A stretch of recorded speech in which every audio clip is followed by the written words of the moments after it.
what I used to do is case studies, the standard approach, the stakeholders and what is the issue, what is the ethical dilemmas involved, and then I had written down certain specific things like some sections from CRPC, relevant sections. I used to have a tab on that what can be implemented if a district magistrate is there or an executive magistrate is there.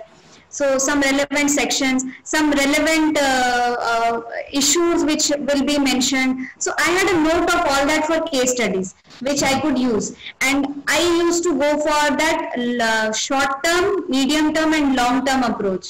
I used to do that if the question is demanding that kind of an approach, so I would do that. And I used to write in points. I had that approach as well. And I actually, when you said, it's about my personality, if something is happening, I always used to, we in sociology have a term, empathetic listening, to stand in their own shoes and think that if I am in that position, what would have been my action. You have to think as that professional and write it down. You cannot just see through someone else's eyes and say maybe ye kar deta, wo kar deta. Nahin. It has to be professional, it has to be logical, and then you write it down. So I have always approached that kind of a way. How you tackle case studies, Muskan?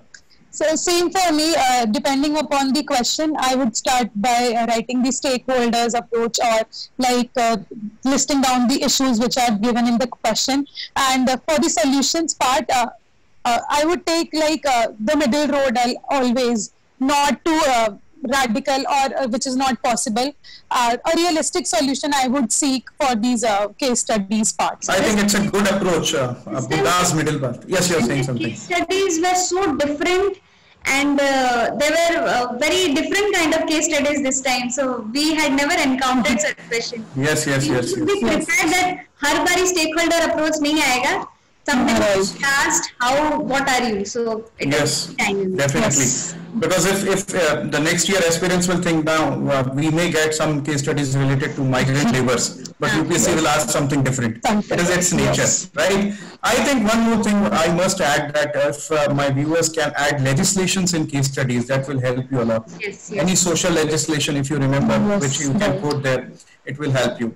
Now the last part, second last part, the essay, which is I think the biggest bonanza for the students, because they can score 173 out of 250, which is probably not possible in any other stream, in GS especially.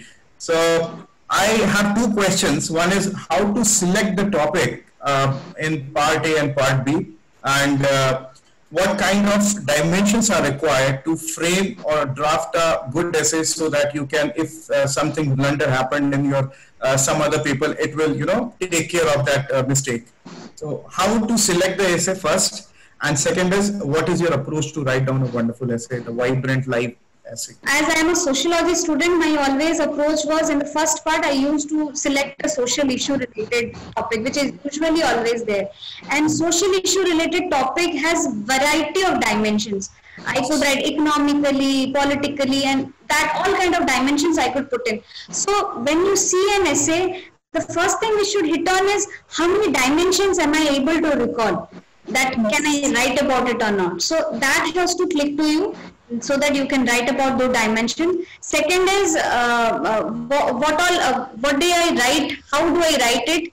I had a very specific approach to that essay. I had made notes of all the topics, variety of topics, basic starting points which can be used, basic quotes which can be used, and I used to divide in a very, my starting of an essay has to be with an anecdote. I always start my essay with an anecdote. That's my approach.